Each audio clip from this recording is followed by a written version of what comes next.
So am I able to see some content? Say again. You should be able to see Chinese computer chat.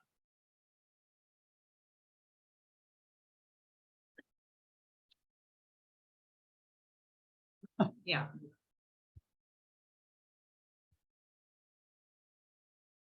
I guess that's it. CC who is on. This is 9 participants. Yeah, I know at the main door, I heard it. Yeah, I think I just heard something.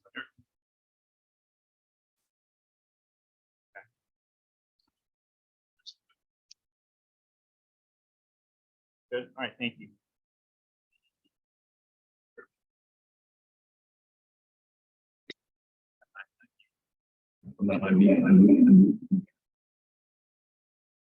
I guess I stayed like this. Okay. Hey, Mr. Hardison, do I mute my laptop?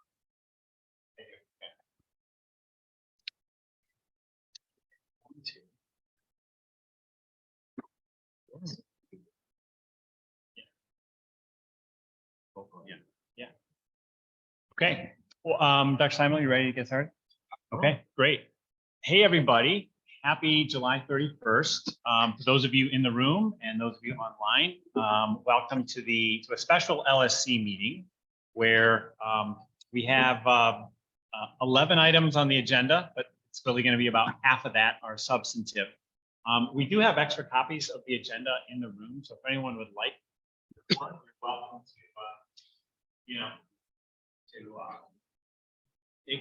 take one.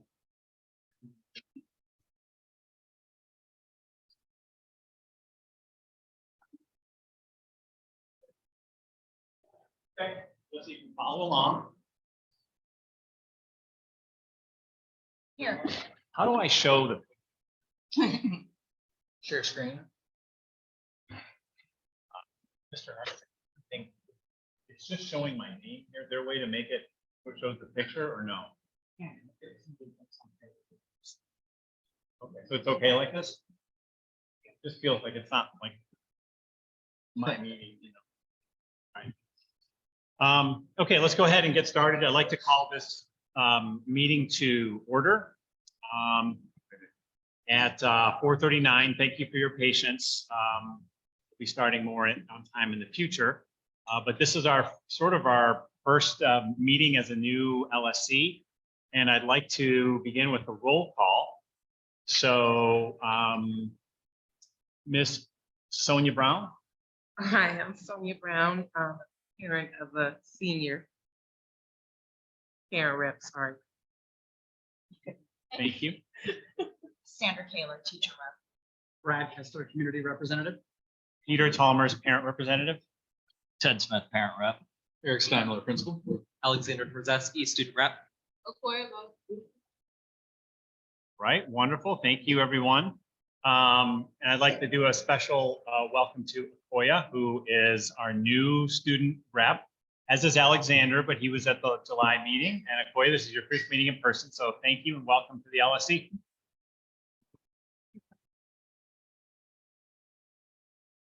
Okay, so so item number 2 on the agenda is a bylaws amendment. We actually are going to be able to skip over this, but I'll make a quick comment on why.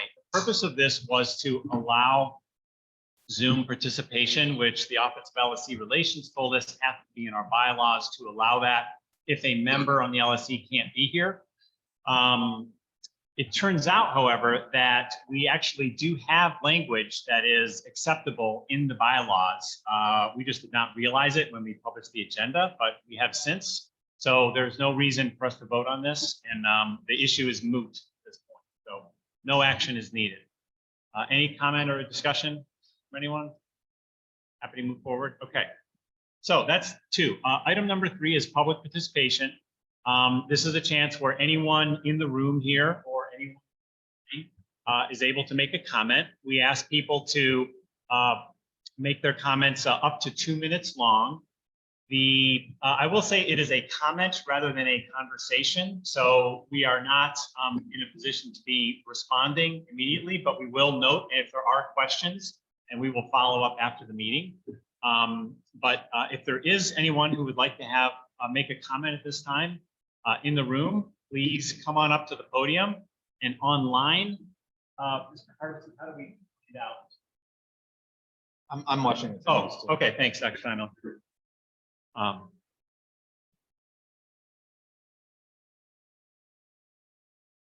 Nobody online? Fine, okay. And in the room, it looks like we have a lot of great listeners, so wonderful, thanks. Go ahead and move on from public participation. And the first is, I think I'll turn it to Dr. Steinmiller, an update on programming readiness for school start. And just to explain what programming is, basically means each student's schedule for the year. So when they come back August 21st, where do they go first period through end of the day? What teacher, what room, all that kind of stuff. So it's a giant jigsaw puzzle, probably more complex than that. But Dr. Steinmiller? Yep, I've got a presentation that actually hits all the next 1, 2, 3, 4, 5 bullet points or line items. So I'll present now and we'll go through them all.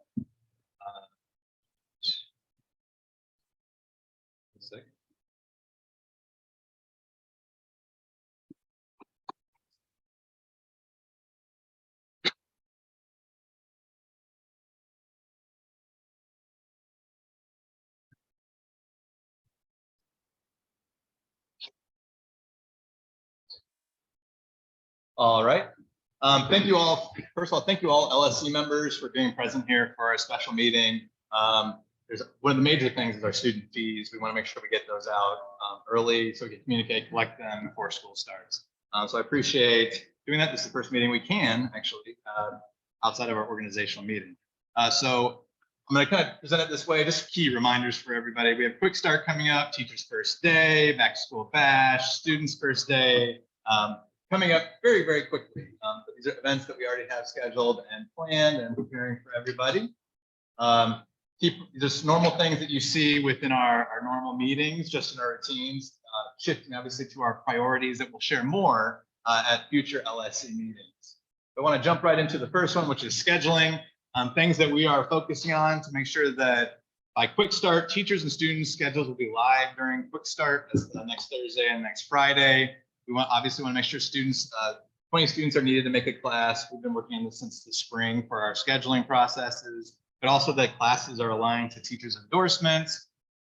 We've been having numerous department chair conversations leading up to the end of the school year, including teachers getting their provisional schedules by June 1st, prioritizing students having correct schedules so that they're all day one, they're walking into the classes that they are scheduled for their classes. Teachers have prep time within their departments and TCTs, and minimizing teachers' transition to 2 classes, meaning both physical classrooms, but also in the amount of preps they have. Some teachers do have more than 2 preps. Sometimes it's even requested based on their interests. But these are some of the things that we've been prioritizing leading up to where are we at right now. I checked in with a programmer this morning who is working diligently. There have been several things that I know she's been working on to help us moving forward and in the future.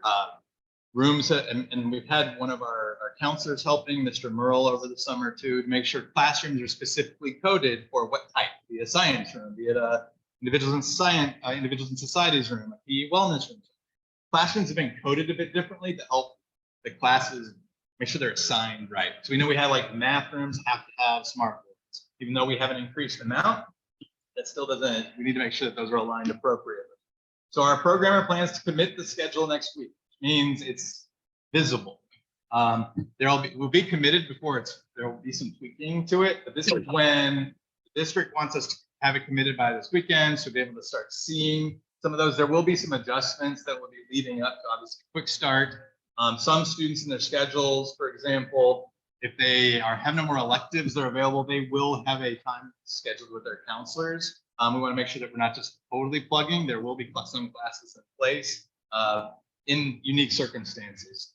There's been a lot of work done around diagnostics to make sure that our incoming freshmen, that tends to be the biggest variable is with our freshman classes, because we've had a ton of our students do the diagnostics. Over 380 students came to Freshman Connection. But within that diagnostics, it's sort of aligning classes more specifically based on the skill needs of the students. And so that does take time, as some students were even finishing that up through Freshman Connection.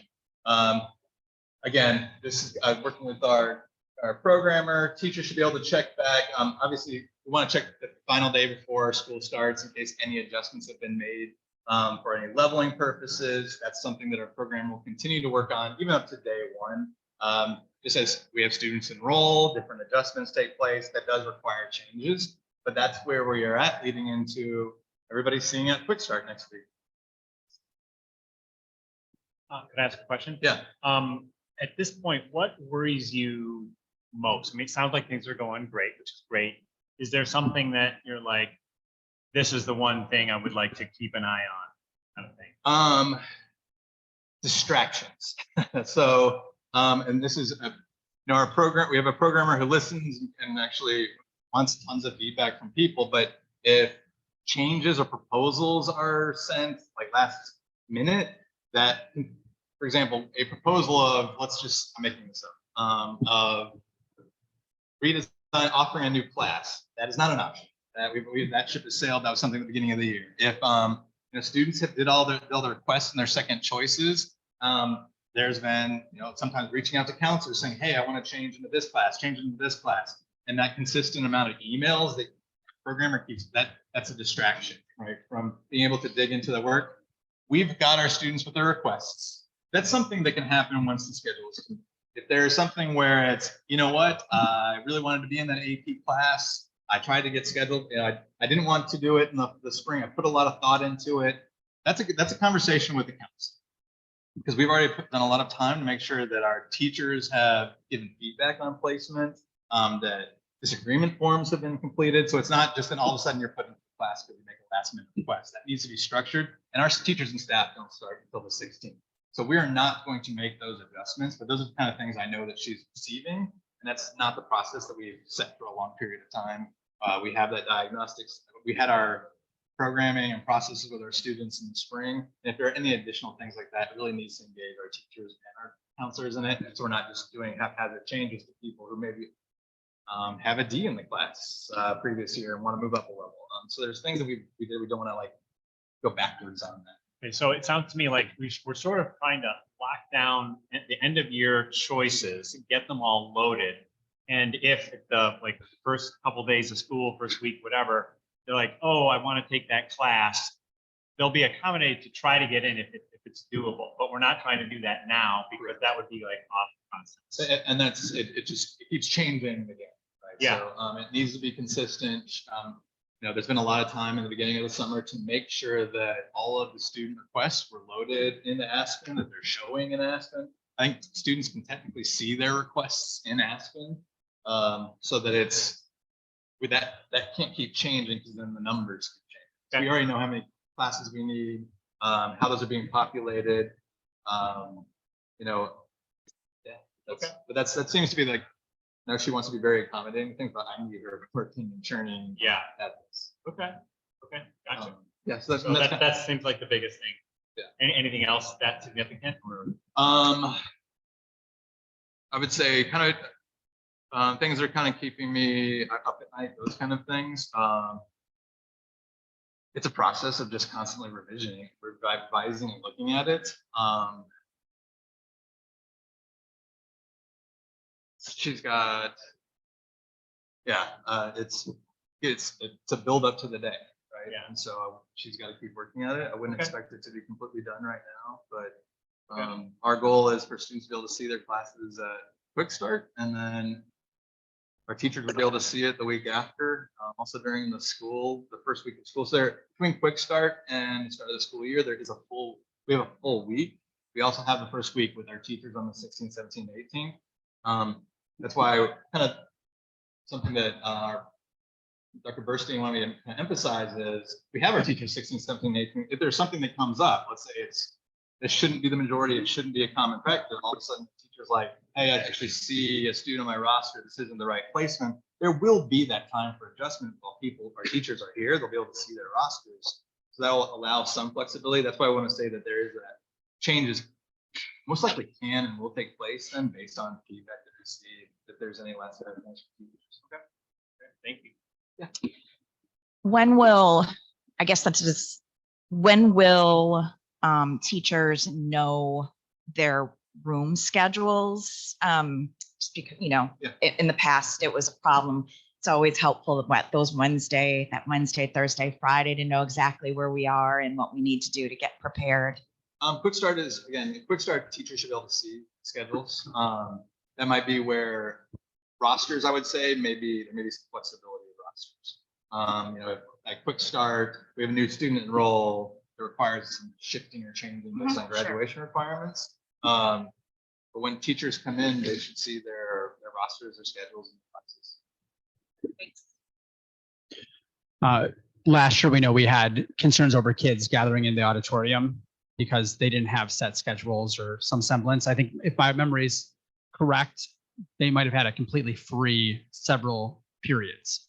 Do we have, I know that like best intentions, obviously, is that we're going to have schedules, but what in the what if scenario, a student, two students, more than two students have multiple free periods in a row, accidental mistakes, et cetera. What do we have? Do we have any kind of ancillary programming that we can have in the just in case? Can we learn from the past?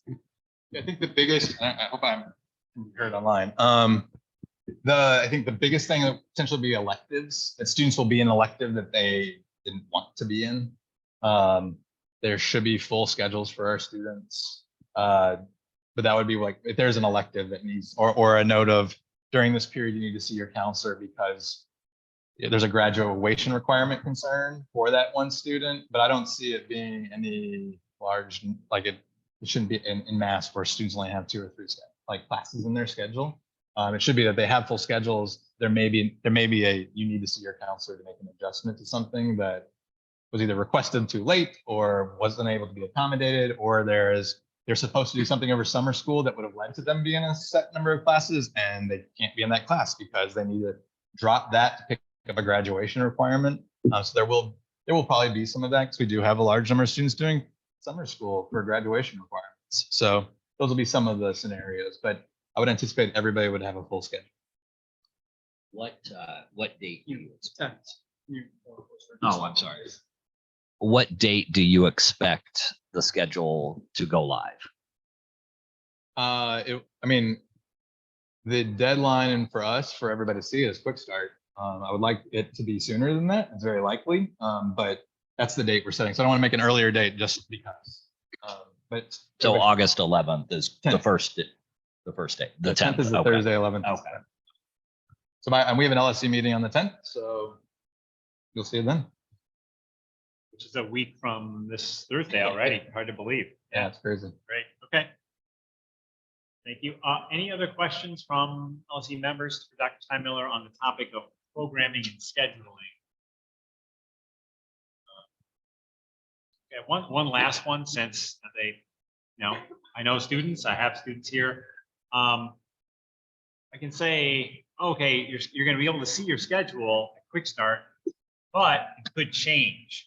I say like it should be 80% correct, but it could be a couple things, or would you not put a number on it? I mean, how would I communicate to manage expectations? Yeah, I can't speak to. I think electives are the things we're most concerned about. Okay.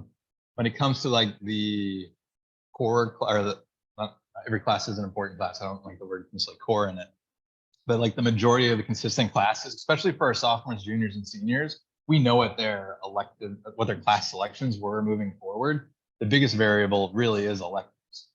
We have incoming freshmen. That was their biggest area of choice.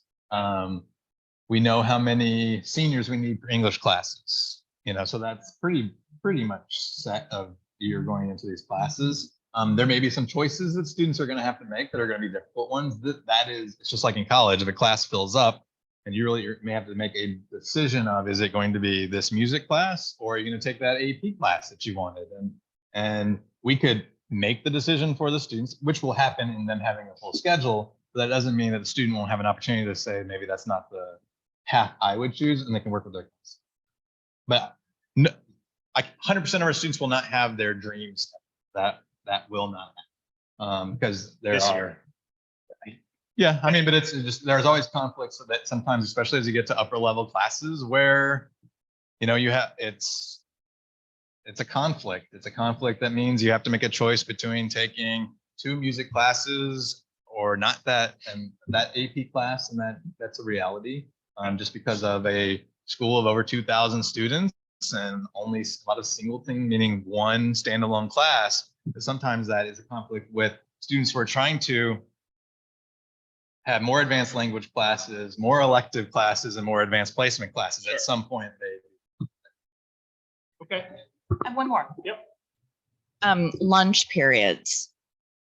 Has there been a change of not having lunch scheduled for second period, or even would be wonderful third period? I mean, I know not having a third period.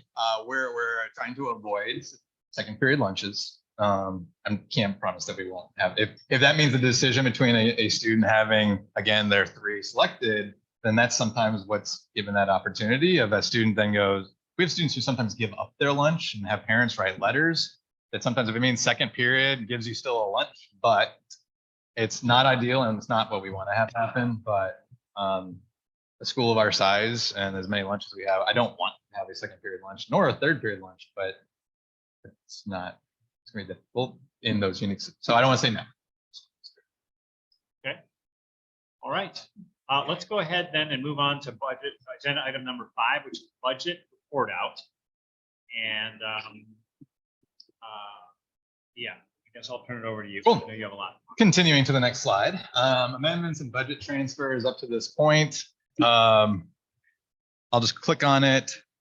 So this is our first LSC meeting since June, where we can actually talk about the budget. So there's a lot of end of the year but financial moves that had to be made. Obviously, we don't have $1 going back to Chicago Public Schools. Any money you don't use gets swept up by the district. So we make sure every dollar possible, even if it's like $100 in this pointer line, we are spending it on something that is important to the school. So let me shrink my screen a little bit so you can see everything. So some of these, you can see the amendment dates go back to kind of like some things actually I think have already been approved, but as we're talking about July 13th and some of others, I just want to go through all of these just to make sure that you can see some of the spending that is taking place from June till now. Some of the things were in process. Normally we would have a budget subcommittee meeting. Obviously this is a special meeting, but I want to get these things approved so we can finish out the year. These are, for example, you see a variety of things, even down to $12.11. I'm not joking when we say we aren't spending every single dollar. So we consolidated any potential dropping of funds for any type of purchase orders, especially when it comes to like paper. We do a lot of paper purchases with the end of the year. Also finishing out any, like, if you see supply lines, which you see a lot of, or equipment lines, that's again money that we're moving towards paper, moving it towards any tech kind of resources that might be needed at the end of the year. So that's what you see the majority of this right here. A lot of this is also OST funds. As you know, we had over $300,000 of OST funds. We're hoping to break that this year. We've already requested way more than that. OST. Out of school time funds. It's the district is giving funds towards schools. It's for clubs. It has to be an organization that meets after school or out of school time. This pays for those teachers running the clubs, materials and supplies for the clubs. This year, and I'll talk more about it at our next meeting, so I don't want to belabor that OST. We'll talk more about Saturday options that we're trying to really push towards. I know there's things that I've heard from students and other parents about how do we open up our school on Saturdays, but some of these things are also paying for, so a lot of this is OST, end of year spending, money going towards PE department for supplies, social emotional learning. This is coming from, a lot of this is also grant money that needed to be spent. So you see the 324 and the numbers that are not 115 at the bottom. These are all grants. So they're already designated for those specific purposes. They were just being allocated. And so it was finishing out that year so that we have the resources at the beginning of the year. You can see again, more supply lines. What you do see is archery room. I get to now tell people where it's at because we're getting this done. But in the basement, we had a former firing range. When our JRTC used to have actually, like, we're able to do shooting in the basement, we have a range. We're turning it into an archery range. You may not know, but during the school year, our JRTC has come early, set up like guards to be able to do archery, take it down before first period PE classes start. We have a former firing range, which will now become an archery range. We're able to get money from JRTC at the end of the year as they were spending out to help us totally have it repainted, redone, abated, so that students can use it. So you can see that some of the funds are from actually JRTC that they put in pointer lines for us to use. And then we use remaining lines to pay the half. It's about $8 grand to have all of that work done. So that's where you see the JRTC archery range, where all of that money is coming from. Other things as we're looking at travel expenses. You see what the travel expenses is going to be for having our INS teachers and team who went to for our history fair presentation. That was just some outstanding money for that. So just kind of seeing where all of this is being paid out. It's like using every single dollar. Most of this you can see is OST funds, spending every dollar for the end of the year. We also have our spending during the summer.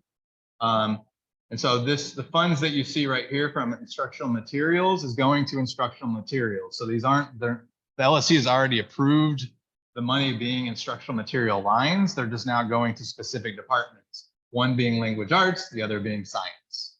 So it's being purposed as the LSC has already defined it out of those lines into an actual purchase order. So you see a lot of POs is just using the money that we've already allocated as an LSC throughout the year. So clubs, OST. That these are again, OST funds. They're designated for those exact purposes. I'm presenting everything before the LSC, and as usual, for approval. But you can see most of them are coming from grants for funds for specific uses. A lot, yeah. You think it would be possible, future like Junes for us to have all this information at the meeting? Or do we not know what's remaining We don't, some of these are using every dollar up to the, June 30th? yeah, so yes, but there's still spending that takes place, or they're in process. And so it's not at a point in which can be presented towards the LSC because you have to go through it. We have to start some things with CPS first. And so there will always be up to the very last day spending. Like I said, we're not going to let a dollar get carried over. I have a question. Yeah. Students that are graduating or have graduated and have a, what do you say, a debt, a textbook debt, something like that. Where does that money go when it's collected? And I'm wondering where that would, is there a particular line that comes in? Because you did get, I think we probably got some money that came in and then it's discretionary, I think. It would go into like internal accounts, but we can't use that money really for anything until the LSC would approve. So like think about our student fees is just our big buck. It can be used for specific things, and that's what we're going to talk about next. And so if we're charging a fee, technically it's not even a fee, it's more of a debt/fine for certain things. Right. That would then be collected into, we would put it into student fees so we could use it accordingly. So we don't have all these little separate lines. Yeah, but I was wondering if there is a separate line, then that maybe that separate line could go to things like the library, you know, and we could do more of a push for, you know, textbook debt, or it could go into a textbook line. Good idea. No, I mean, yeah. we should, yeah, when it's all being lumped in one place, I understand it's easier, but what we can do, and let's think, put in our kind of notes for next meeting. yeah. I mean, let me talk to Ms. Lopez and let's talk about what that could look like for any fines.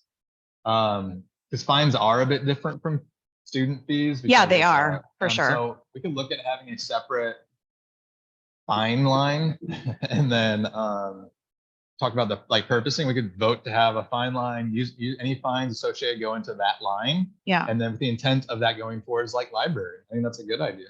Yeah. or any, or, And then we could do a better push like we always did for teachers to make sure they have debt slips, for those students that don't return their books. Because textbooks are incredibly expensive and it doesn't go back to the department. I think we should think about that. yeah, I think it's a good item to add to our budget conversation for next meeting. Thanks. But this, again, most of these are coming directly out of our OST funds or grants, their purpose, but I still would like to put it up for approval. So I move to approve these transfers. Is there a second? I'll second. Okay, any discussion? Okay, all those in favor? Aye. That's unanimous. Thanks, Dr. Steinmiller. So that summarizes item number 5 on our agenda. Yep. You want to talk about school fees? Next slide. All right. So these are student fees. Last year, the student fees were a total of $450 per student. That also included yearbooks. So I just want to talk about some of the changes. It's close to what ours was last year. Yeah. Can you just provide what are they and why do we have them? And then go into Got it. Almost 100% of our budget goes to salary and benefits. About $22 million is almost entirely salary and benefits. So outside of that, there are no discretionary funds, meaning it's going towards a textbook line or different things. The only way we have that sustainability of 1, having enough teachers, and 2, having supplies that we need, science textbooks. I know English needed some, so INS needed, or Latin and Lit and INS both needed new business. There's a whole new business IB, DP set of textbooks that were needed. It comes out of fees. And textbooks, I think as a point that was being made earlier, textbooks aren't cheap, and so these are things that help. And so in that, there's kind of 2 ways in which these funds go. They go towards what we kind of describe as general fees. These are department resources. So anything departments need, science equipment, different things. And we try to break it out from printing paper. You talk about translation services. We have personnel that may be needed for miscellaneous kind of departments. Sometimes need to bring people in that have specific skill sets. Music is one of those that we bring in miscellaneous staff to help. Percussion is an example. We don't have a percussionist, so somebody who is a percussionist could come and work with our music department. Extracurricular activities, things that go beyond that, transportation, PE uniforms are included. You also see tech fees. So this allows us then to bring more tech in as needed. It could be software that departments need or school-wide are needed. Maintenance, computers break down, and so they need to be updated. So these are the generalized fees that are laid out here that what you may see in suburban schools that are often funded through the district. They are not funded through the district here for us. And there is 0 wiggle room within our school-based budget for it. In fact, I think I would love to have more money just to have actually a couple more positions at our school. And that's just not the case. So this is the only way in which we can do this, to be able to provide for all of our departments and ultimately which means we're supporting our students. You do see, so that's just the yearly fee. All students would receive the yearly fee of $400. We did have yearbooks in this. We're pulling yearbooks out. The way student fees work, based on financial income information forms, families can get a waiver. And so if they apply for and they are eligible for a full waiver, they do not pay the $400. Some families have a partial waiver, which would be $200 is what they would need to pay. That's approximately 55% of our school. Sometimes, depending on the year, could be 60%, which means 40% of our students are paying the full fees for our school. And I don't have the breakdown actually of the reduced. I'm sorry, I didn't bring that, but you can see that this really helps us in a lot of different ways. That's the big yearly fee. The way we are going to add this into Aspen. So this is added in Aspen. Every student that has this as a fee in Aspen, and then parents can pay it. Why we are having this meeting is Quick Start is next week. We want to send communication out on Sunday that this is actually earlier, but matriculation communication. Here's a fee. It will be at Quick Start. We would like for you to pay it. You can pay it in full, or you can pay it in 2 installations. 200 for the first semester, 200 for the second semester. We found from a lot of families, they just wanted to pay all of it at once. It'll be in the system for both first and second semester. They can pay it all at once. But families that are not eligible for reduced or full, who still need to pay, then can chunk it into two payments of 200 and 200. We did a lot of that in our spring push to be able to help some of our families. You do see that is yearly fees. You see a variety of other fees. I'm going to bring up miscellaneous. Yearbook is $70. That's about how much a yearbook costs. If we offer it, why you see it as a separate fee is for a very specific reason. If it's in the yearly fee and somebody has a waiver or a reduced waiver, they're eligible for all of the expectations identified underneath. So if we have yearbook identified underneath that, 60, potentially 55 to 60% of our students are receiving a yearbook, which could equate to about 90 grand. Which is pretty substantial. We're talking about 90 grand for all students. We're talking about 50 grand, 60 grand for free and reduced. And I want every student to have a yearbook. That is, but it's a major financial commitment that is not sustainable. It was a learning experience last year of what that was set up for. And we just really need to have full funds for our yearly fees. What you also see within there, instrumental rentals, calculator rentals, graduation. I'm going to talk about that a little bit more in a second for seniors. Replacement items, sports TBD. I'll talk about that more. Trips. So transportation. We spent over $100,000 out of our fees for transportation. And several of the transportation companies, they have us. Sometimes it could be $1,000 for one trip. And so it is very, very difficult to balance transportation. There are things I'd like us to consider in moving forward, but I will say there's a high school I know of that just bought their own bus for 14-passenger bus for $100,000 because they're the only vendor.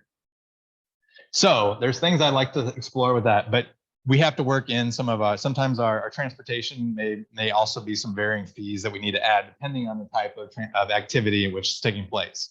Class fees, this really is dependent on the class, but I want to make sure that those are approved in case that is needed. And that would be for labs, visual performing arts, our AP exams.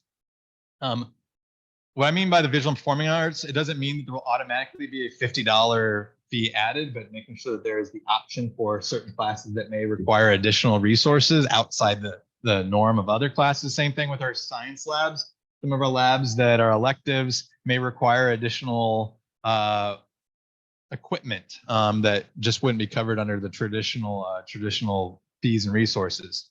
You see also in here AP exams. We have been very grateful to have Chicago Public Schools cover this for the last several years. We can't guarantee they will. And at this point, I don't believe there's been any communication that they have officially agreed to pay it. Therefore, I'm putting it in here in the fees. It doesn't mean it'll be assigned, but my hopes is they will continue this work. If they don't, though, then we have this prepared as an approved part of our fee process.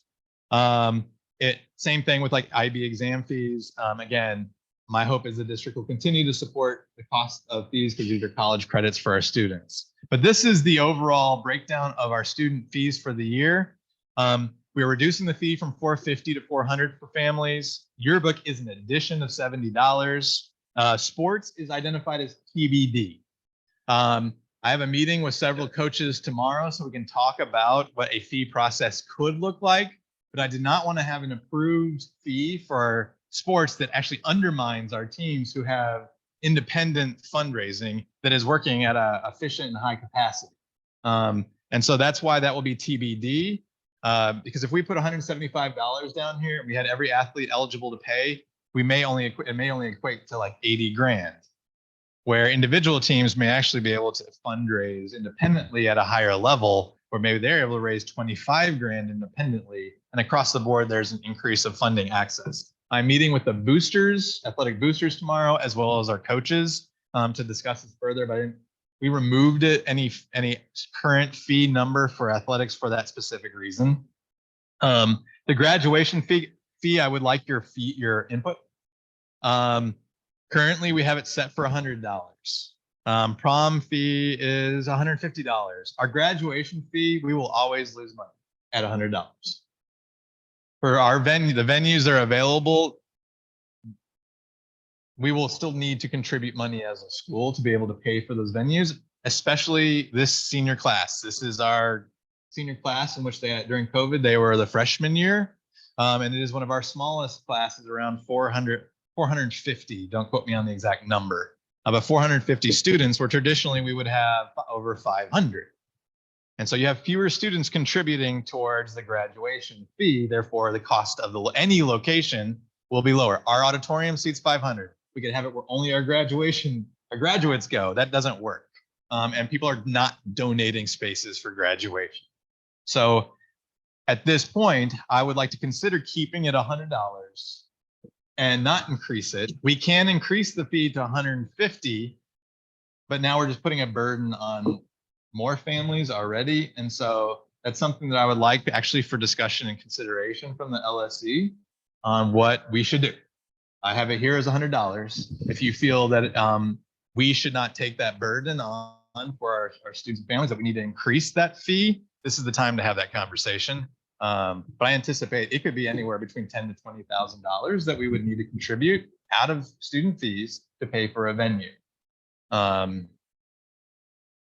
a question. Yeah. If for the student fee at $400, you can fill out to get a waiver, do any of these others, does it apply to any of these other categories, or we're saying, no, these are just flat rates? Graduation fee, and we have been supporting families for prom. That's something that has come up to the LSC. I know our teachers have been adamant, not to speak for our teachers, but I've heard from the LSC and communities that we don't want to deny somebody prom because they can't afford to go to it. Those are usually one-on-one situations. We have conversations with families. It needs to be kind of a specific conversation around it. But we want to work with all families so they're not missing out on these experiences. So if somebody has a, well, we used to call it free or reduced lunch. They still have to pay the miscellaneous fees. I mean, that's really the question on the table. Yes. Yearbook, yes. If you want a yearbook, it's a product, like it's something you're receiving. For example, AP exams would be, those would be waived by the state. Would class fees? Certain class fees, yes. So if there is a free or reduced waiver, so it's instead of the lunch part, it's just free waiver or free or reduced. Yeah, full free or reduced waiver. Yeah. Full or reduced waiver. Then for anything academic or where they're receiving a item, then everything academic they would pay. Anything in which they would receive an item or paying for luncheon. Luncheon isn't required for everybody. We would probably still try to work with certain families, but those things are not. We're not going to have somebody not go to graduation because they can't pay $100 fee. No, I know. Prom is one of those experiences which we try to really work with. Can I keep going? Yeah. Just for there are a couple of questions I have. The senior luncheon this year was a little not clear, I think, to seniors if they had to pay, why should they pay? It just wasn't as clear as it needed to be. In talking to one of the APs, it was just, we talked about how the senior luncheon could be better planned if it was talked about at the beginning of the year rather than in March or April. So I guess my question is, and maybe you've already done that. So if you've got a graduation, we were talking about upping that. If it's graduation fee of $100, if we decided to, as an LSC, raise it to 150, could we include the senior luncheon in that? So it's not it's a flat fee. It's just something to think about. Because it was an, oh, by the way, scenario, and seniors were fussy about it. I think it's a really good point. We have started thinking about it, so I'm glad you brought it up. I was like, that's why I got the smile on my face. Like, oh, you're right on the point with some of our thinking too. This is an internal document. I don't want you to read too much into it, but basically we looked at SY23 fees, who the requester is, the amount, purpose, that this is internal. I am like account, the fee letter.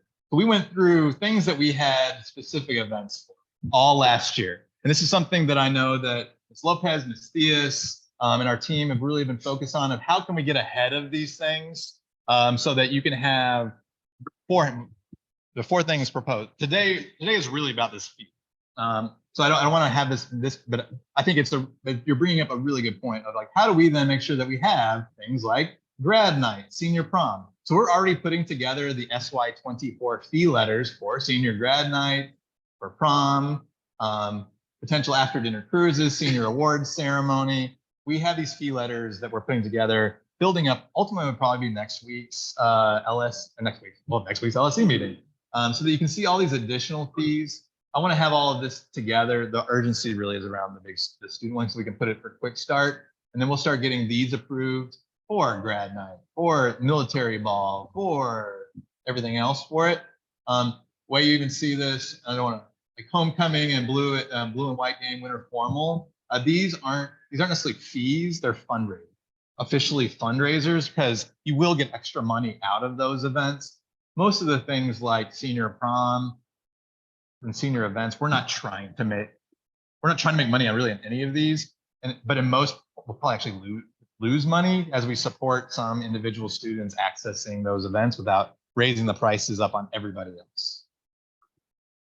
So we'll have go through kind of approval for these, but I want to make sure you have, it's quite a lot. So I want to make sure you have those fee letters beforehand.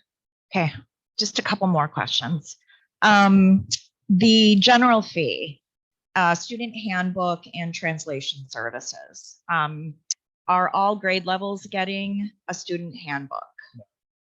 Okay, so this only applies to Well, a student handbook, we're talking about like the are you- planner. Yeah, great. oh, we are Including even the seniors. Seniors. Sorry, she can't say that. Oh, yeah, you can't. Let me use my psychic ability and see if I'll figure that answer clearly for our seniors on this in just a moment. But when translations go for everybody. Okay. Yeah, but- what is that though? Could we talk about that? Translation services? I think it's so important and I'm not quite sure how that plays out. And if it does play out, how teachers can access that for better communication with our ELL student body or parents. A lot of that happens during IEP meetings. It happens when we have very like specific needs. It's mostly, and there's actually a phone line that person is called in. We have actually quite a few staff members who are multilingual. And so we're able to do some internal supports, but that's usually when it's a language that we don't have access or support for. But it's more for IEPs and 504s, but it's not limited to that. There could be other needs if it's a family going through trauma and we need to bring somebody else in for it to be able to talk about how to support the family and those students. But that's Okay. it's not cheap either. Okay. Got it. So it seems as if we have found my recollection and psychic ability is now working. We found a new vendor for our students to get to be able to receive the student sorry, I'm kind of laughing too much for this. For our students, we new vendor that's at a third of the cost. Therefore, we're able to expand it to have juniors and seniors be able to do it. Last year, we did not have that for everybody. We're able to use the fees so that more people will do due to that reduction in cost, due to the new vendor that is available. Thank you, psychic abilities out there. And last follow-up to that, will the students have them the first week of school and not the second month? And this has happened just in prior years, just to make sure. I do not know, but if my psychic abilities do not work again. Yeah, it would be nice if we could have them as soon as possible. I'm just But that's what way this would- past that's sometimes what we. this would be Okay, used for. great. Thanks. Yeah, just a couple of comments. One, a couple of years ago, we deliberated a lot about student fees as a concept. There's nothing that we could really do to change the budget and the budget framework and what we're handed. And so I just wanted to make sure we all knew that. Several of us were part of that conversation 2 years ago. I know at that time, and I still firmly believe this, that we hate having to do this. And so just for it to be said, and just for our new student representatives to know that too, any amount of fee we struggle with because we know this is public education and there are obstacles then to attend public education. It doesn't feel right at all. The budget that Dr. Steinmiller said is accurate. The one thing I want to articulate further is that we do get a decent amount of money from rental income, which shows up in the same spreadsheet that Dr. Steinmiller was mentioning. So between cell phone tower, renting out different spaces here in our parking lot rental. So between that and student fees, I know student fees last year, we probably generated about $345,000 or so from student fees. The one thing that I'm concerned about, and I have a recommendation for maybe creating a temporary subcommittee on this, is on transportation. The LSC as a whole, I think that we constantly understate what transportation costs us. And so I know on this sheet, you put it under general fees, and then there's another area for trips under miscellaneous fees, because it goes to this concept of like, we don't know, because also we know the busing companies respond to supply and demand, so that dollar amount can fluctuate. Yes. So I don't recall how we can go about essentially establishing a, again, it's a temporary, not a standing subcommittee necessarily, but a special committee. But that's my recommendation. Maybe we talk about that at the next LSC meeting on transportation, just because we need to move this forward as a topic, because a lot of this will get eaten up by busing. Over $100,000 of this will be, I anticipate we'll probably collect between $400,000 to $450,000, but over 100,000 of this will go towards transportation. The overage for even substitutes. Again, we have funding, and don't quote me on the exact percentage, but if teachers are given 10 sick days, 3 personal business days, we do not have funding if every teacher in our building used every single one of those days. It's just, it's not there. And we've been spending a lot towards it, coming out of COVID as well. I see probably a reduction in the amount of substitutes that are needed. The restrictions are a bit different too, where it was we had to cover subs for 5 or 10 days of quarantining. Well, that wasn't budgeted into our budget. It was the same traditional funding structure for substitutes. So that created a lot of obstacles. In our last year, we didn't have to use the auditorium as a mass sub center. That year of COVID, we did. And so, yeah, we put a lot towards substitutes, trying to offset that. I anticipate we'll have a reduction of that based on COVID definitions being different.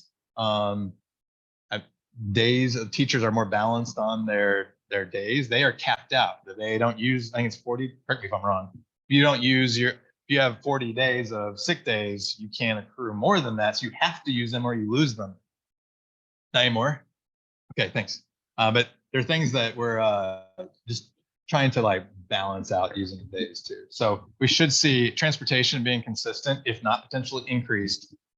Substitutes I see decreasing out a use of funds that we need for overages. Well, this is where, sorry, just 2 more quick things. This is where I do think in our budget subcommittee, whatever the framework of that is going forward for this year, but that inside these meetings, we should just track, which out of these categories. So if it's personnel and it's transportation, that takes up 85% of student fees.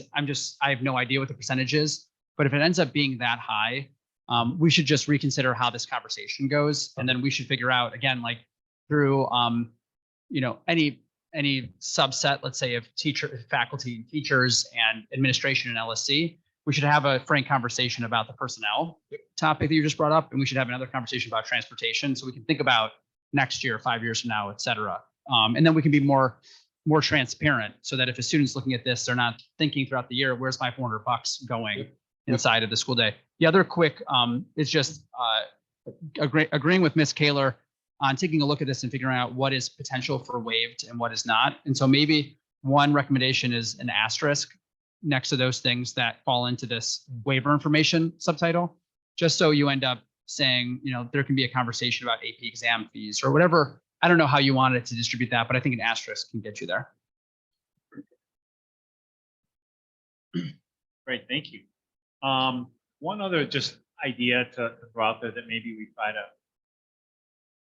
pilot or test. I know in the past, when there are students who can't afford, but there's no like formal government waiver or something.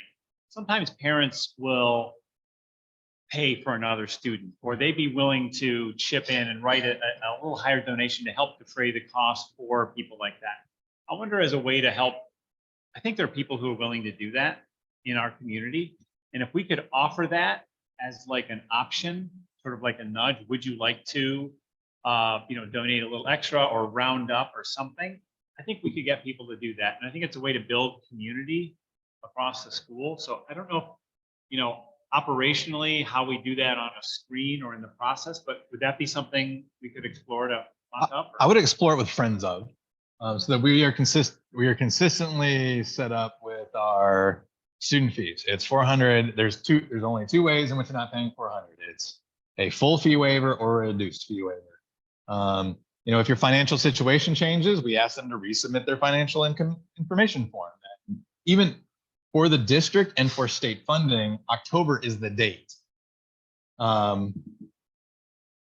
if families' life situation have changed in January, they were good, and then now they're not. We ask them to still submit it, and then we still apply a fee waiver, even if we're not going to get a potential funding from the state. So for this process, yes, there should be a way for it to be reduced or not through our financial information forms. Okay. To help offset some of these other things, I think that could go through friends of, and that also gives more flexibility.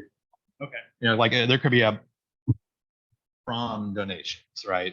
So they could set up some of the miscellaneous fees so that we aren't encumbering that out of our yearly fees, that we can then, donation for 10 prom, like people who can afford prom, to be able to help offset it.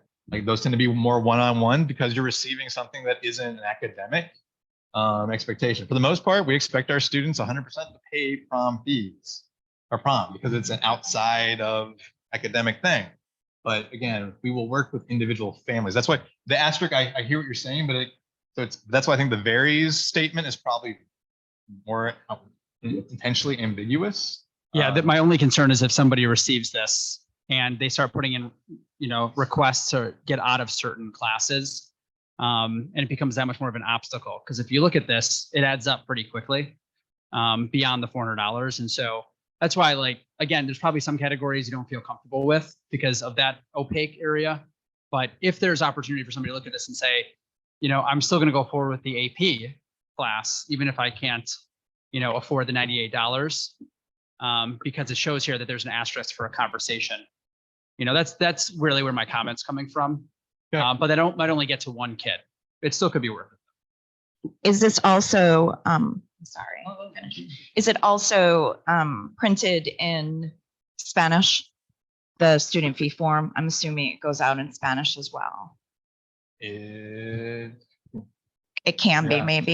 I Yeah, I mean, think- it should be. And that's, yeah. I think that to understand our diverse school and to be, fully equitable and to support multiculturalism, to not generalize or stereotype, there are, different groups that just don't feel comfortable asking for help or support. And, they're not going to come out swinging like, I do or something, and so, as you said, to not have that option there and to not be transparent, say, they're embarrassed, and as they should not be. I just think we have to be a little more open to finding ways for students to participate when their families are struggling. Yeah. Great Not point. that you're not Yeah. Dr. Steinmiller. It's just, I feel it needs to be said. I look at this and it's seriously, it brings me to tears.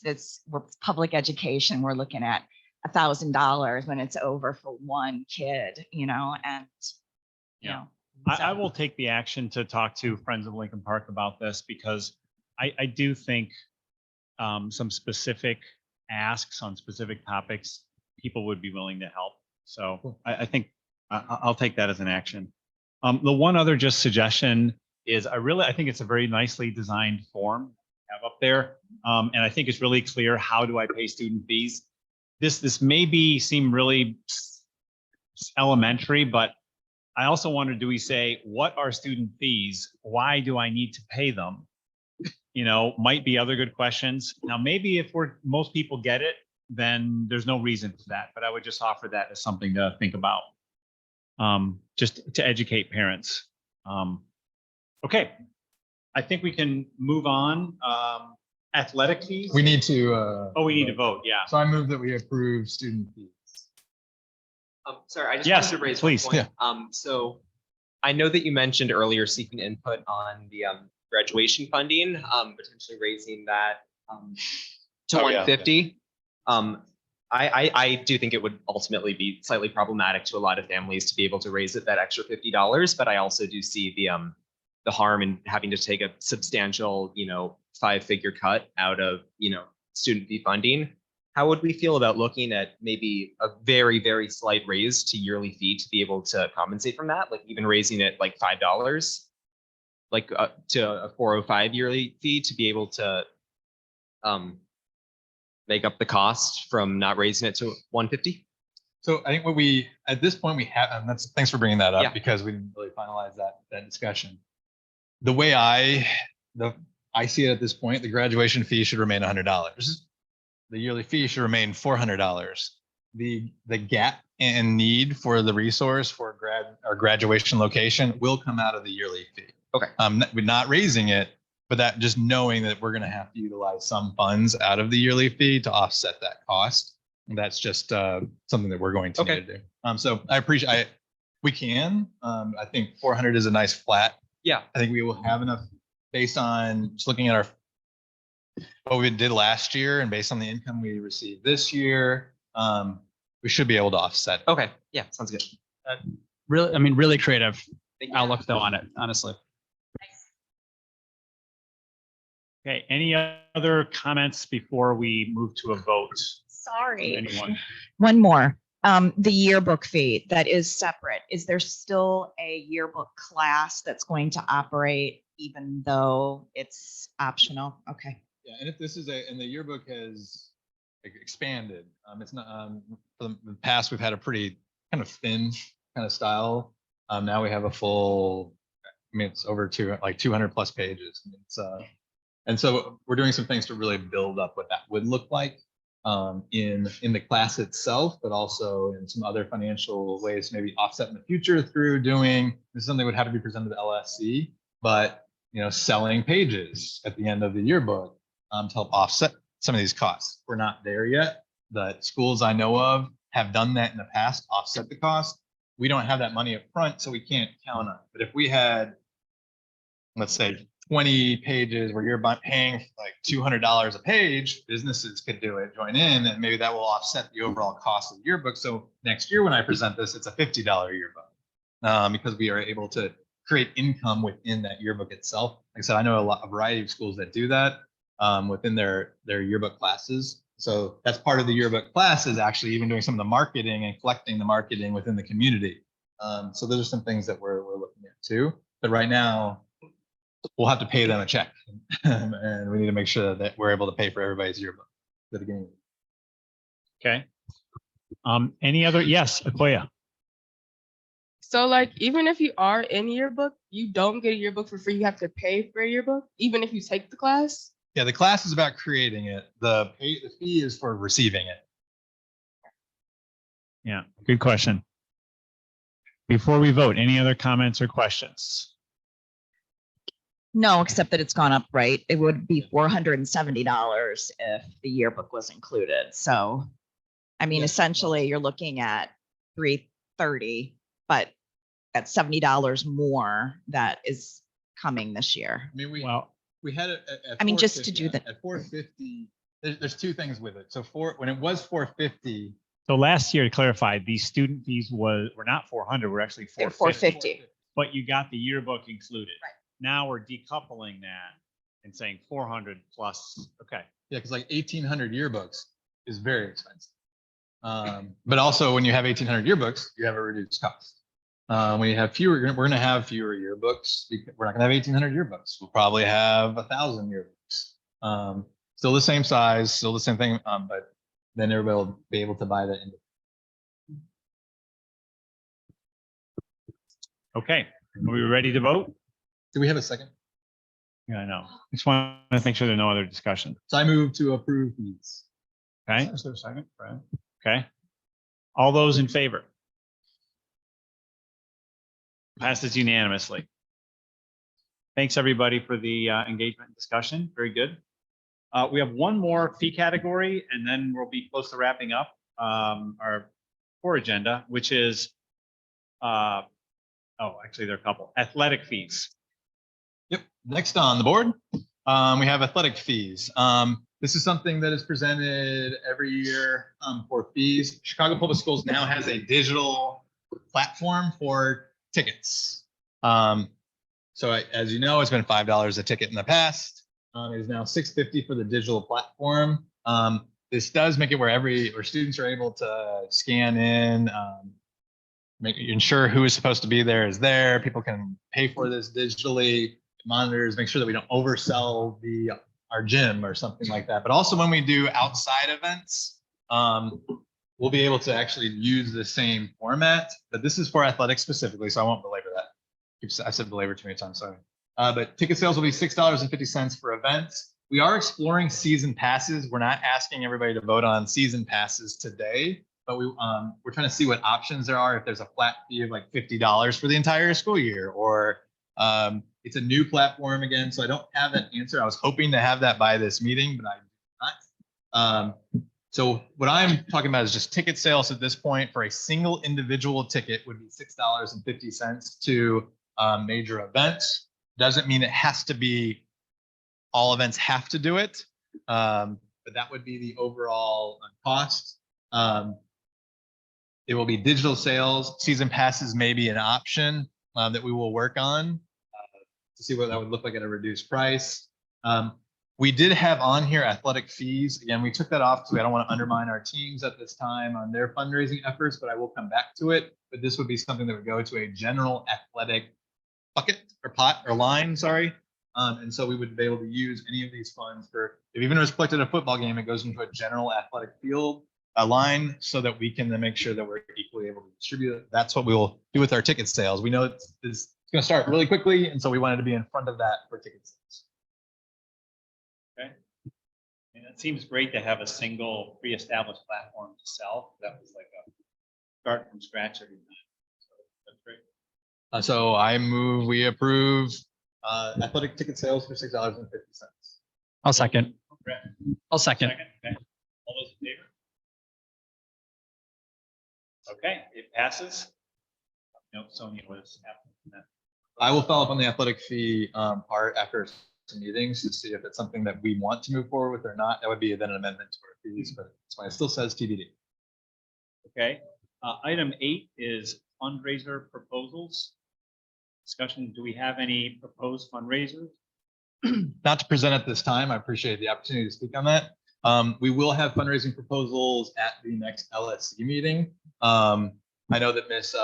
Lopez has sent out communication to all of our teachers and clubs and teams to please have them presented today, shared with her today. So we have ample time in preparation for next week for these fundraising proposals. If they're athletic proposals, they will go through our athletic director who would present them to the LSC meeting during that portion of the time. I do anticipate we will have some really interesting conversations around fundraising around athletics.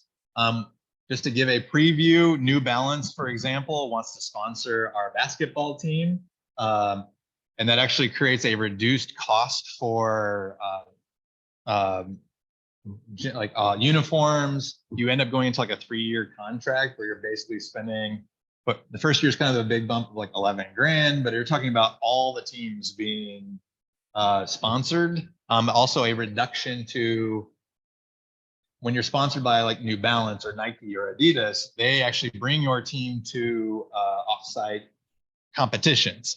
Our coach Anderson will present, share out a little bit more information on this, but one of those that will be presented shortly will be participating in a tournament in California that will be fully funded because of the New Balance sponsorship. So it goes beyond just the uniform parts, but also highlighting kind of some of those other things in which costs would be, we'd have to incur those costs. So partnering with like New Balance would be a great opportunity for us. Also creates reduction in other uniforms for other teams. This is a part of the conversation I'm having with the coaches tomorrow. For example, our soccer team uses Nike. Is this something they want to consider in the future? And so at the next LSC meeting, which would be the 10th, we will talk about this as a fundraising proposal for athletics, but it could also be connected with outside of athletics due to the 40% cost benefit for using their product. I mean, obviously they're trying to get in schools, they're trying to make money, get people and get into the in basketball specifically. But if we can have the added benefits for teams outside of basketball, that's great. And so Coach Anderson's been really leading a lot of this work and very communicative about this. I know at one point he was moving forward, like looking at Nike options, and then New Balance presented their offer, and it's really exceptional. So I'll share more about it. I just want to give kind of a preview to those kind of things that we're looking at as even alternatives to long-term funding supports, not just for athletics, but in other ways we can get sponsorships. Right. And just, In anticipation of, so that's a week from Thursday is August 10th, our August LC meeting. Will you be sending information about that and other ones for us to read in advance? Yes. Is that right? Okay, thanks. Brad? yeah, just as a reminder, we'll have to review that contract. Yeah. Yeah, and the LSC needs to approve it because of this dollar amount. Okay, so just as long as like we don't corner ourselves into that just yet, because it requires still the vote here. Okay. Yeah, we have until August 16th to respond. So we have August 10th as our next meeting. For any contract, law has to look at it anyway. And we're looking at options for any funding funds that go towards it that actually students are paying for it. Instead of, this is a discussion tomorrow, preview. Is it better to have a $175 fee, or is it better for each team to set where students are buying their own jerseys? And then the school offsets those who can't afford it. I know soccer, for example, they don't have a fundraiser. They just have their athletes are buying their jerseys directly. So it's about $225. They're buying their uniforms and they get to keep it because they are working direct. They're purchasing it directly. If the school buys any uniform, we cannot give it to students. But if they buy it directly. So that's kind of the thought around this, is that actually for the long term, we're not going to be paying for it, but actually families will directly, potentially in lieu of fees. Creating sustainability we just don't have in our budget, because in this presentation, all our money is here, and then our student-based budgeting going to our salaries and benefits. So we have $0 at this point coming for athletics besides minimal coaching stipends, and occasionally a sport will have like reconditioning of football equipment, or certain things that we have to think about long term. Okay, great. Preview. Thank you. So we have no vote on that now, but we should expect one at the next meeting. Correct. Okay, thank you. And your terms and acronyms. So I will pick What's that? terms and acronyms as always. Okay. I'm gonna add one. Anyway, for another, I can take care of that offline. Okay, item number 9, vote to create LSC vacancy. So just an update. We have on the LSC 2 community members. One of them is Brad Hessler. The other one is Tim Kennedy. Tim Kennedy has informed me that he's not able to continue his duties on the LSC, so he's going to be stepping down. We actually don't have that in writing yet, but he has not been able to attend several meetings. And so checking with LSC relations, the process we need to follow is to take a vote to remove him from the LSC, which will create a vacancy. We've already communicated to the community that, hey, we have an opening for a community rep, just like we have 2 openings for 2 parent reps. So what I'd like to do is to just I'm going to make a simple motion. Can I make a motion? Someone else? I can. Okay. Make a motion to remove Tim Kennedy from the LSC as community representative and creating a vacancy so we can vote and have another community rep who can fulfill the duties. So I'm making a motion to remove Tim, nothing personal, from the LSC. Is there a second? Okay. Ted's going to second. All those in favor? Okay, passes unanimously. Thank you very much. We are moving to public participation at this point. I wanted to say just before we do, Ms. Sonia Brown. Ms. Brown has also told us that she will not next year be able to continue as a parent rep. And kindly came here today so we could have a quorum and actually have this meeting, which clearly is important because we had a lot of votes that were very time sensitive. So thank you.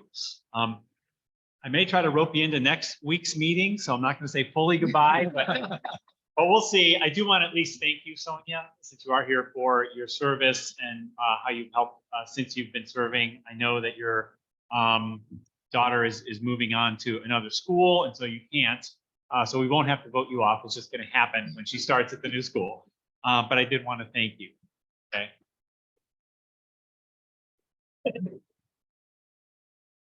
With regard to public participation, I just want to make a comment before we open it up to people online or in the room who may want to make one.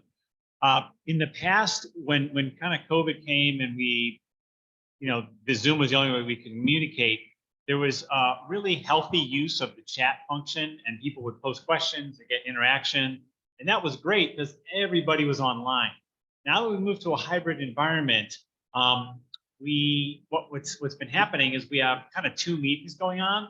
Those people on Zoom are able to ask questions, get answers back and forth.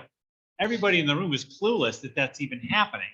So unless you're logged into Zoom. So what we'd like to do is to allow Zoom so people can still participate if they're not here in person, but we kind of want to mirror their participation to the public participation period, which is the beginning and end of the meeting. And so, for example, some people have posted things in the chat. What I'm going to do is read those out loud. And if people online would like to comment verbally, feel free to just raise your hand and we'll open it up.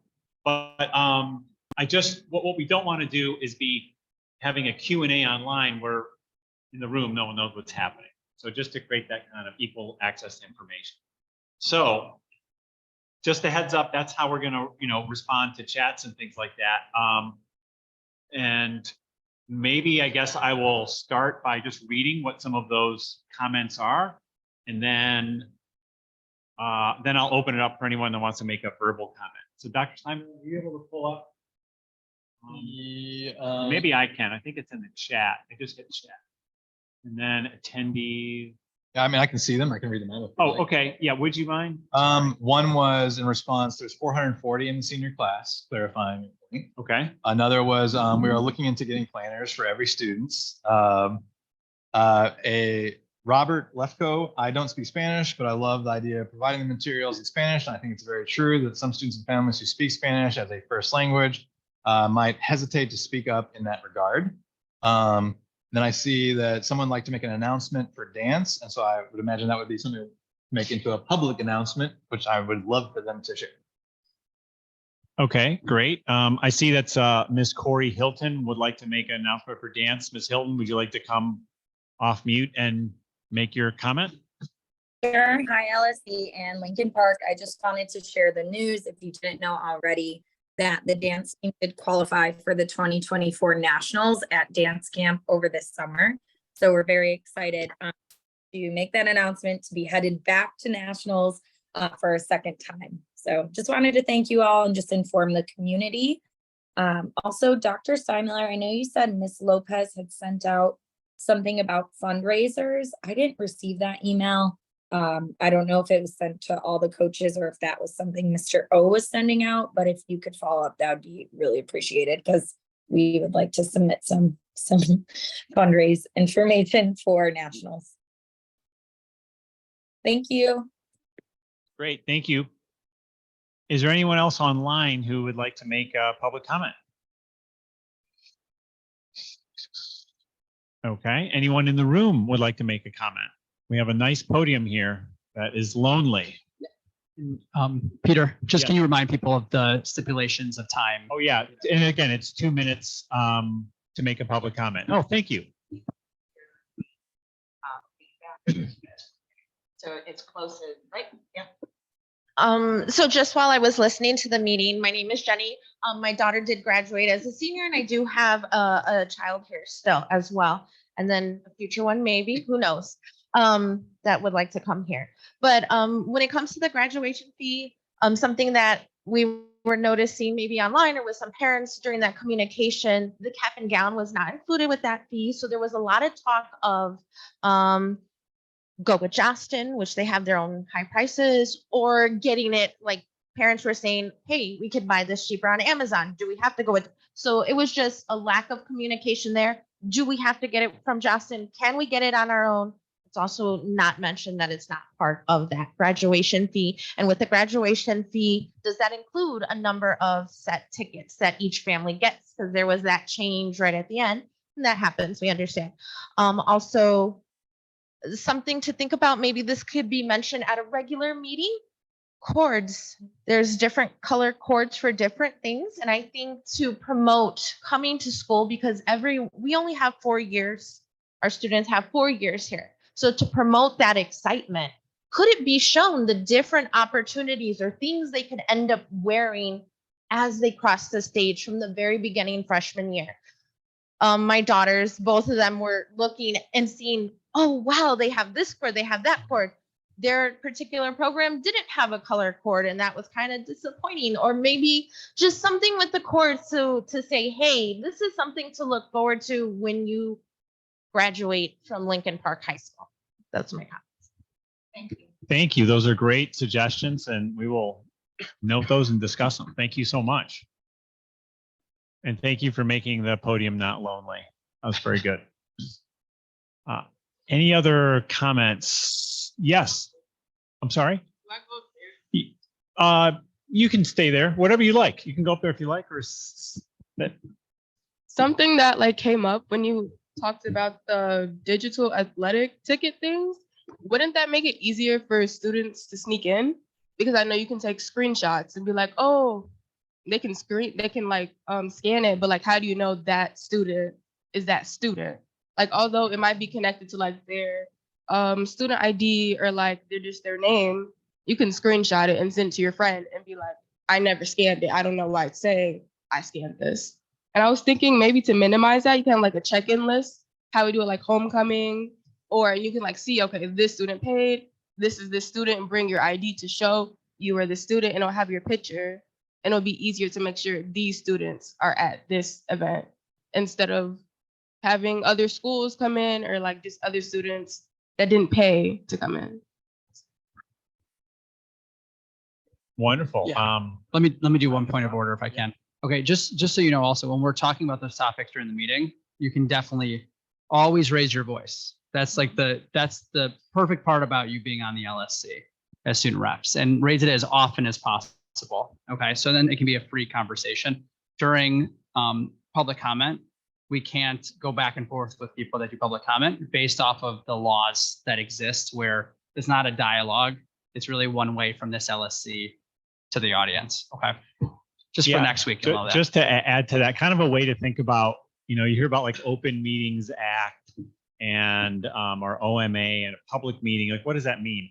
Really, we're having a meeting as the LSC, and there's like a glass wall there, and people are able to watch. Twice during the meeting, we pull back the wall and let people make comments. But otherwise, this is kind of our meeting. So yeah, absolutely, we're all free to chat interactively. There is a little bit of a Robert's Rules thing that we adopted. So you were not here last meeting, but I'll be sending out a note. Robert's Rules of Orders are the process and procedures that we've adopted to function in an orderly manner as an LSC. So I'll be sending those out. But I think the point is you don't have to wait for public comment, but it may not have occurred to you until now. So that's cool too. So anytime is fine. Okay, I think that brings us to the end of our meeting, unless there are any other final comments. Tony, did you have a public comment or no? Okay, gotta go. All right. So is there a motion to adjourn the meeting? Sonia? Seconded by Brad. Okay, we're adjourned. Thank you so much for coming. Thank you, everyone online. Thanks, Sonia.